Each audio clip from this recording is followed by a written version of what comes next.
Okay, we're going to start drawing this ear. I'm going to give a demo.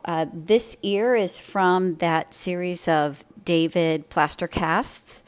As always, we begin with sighting our object. So let's say I wanted the top of the ear to be at this point, the bottom of the ear roughly about here. And then what I do is I always take a measurement of height to width. So I'm just marking my height to width. The width of the ear is about 1, and I would say little over 2/3 the width. So the height. So if we go 1 and over 2/3, we could say the width is right about here to here. You can always double check those measurements. So I've got my width, comes right about to 1 and over a half. 1, come up, over a half. Okay, so I want to kind of draw a center line. So this beginning part of the video, we are centering our object, okay? So if I create a center point at the ear, I can gauge that this center shadow area that leads into the eardrum is the center point.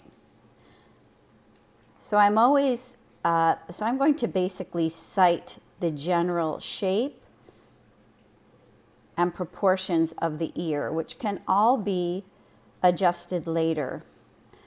Now, when you're working on this ear, it's up to you if you want to do the entire shape of the plaster cast. But right now, I'm mostly concerned about working on facial features. So I will do a rough sketch of the plaster cast, and then I'll look at the big shapes of the ear. So I'm going to start by looking at this top shadow area, the top of the ear. This is often where the highlights hit. Often this part of the ear is hidden by hair. So why don't we just roughly move in. Keep in mind we are just sketching the general shape and proportions of the ear. So I'm going to start with that inner ear. And the ear is really wonderful because it has somewhat of a nautilus feel to it. So that's what we're looking at. We're looking at this nautilus shape. We're thinking about the structure always of the object, whether it is the ear or the eye. We know that sound needs to come into that inner ear and move around and be guided into the eardrum. So as you are drawing your model, you are thinking about what's really happening depending on how that model is sitting. What do you want to feature? So I'm just generally placing in, I've eyeballed all of the basic large shapes. All of the modeling and rendering will take place later.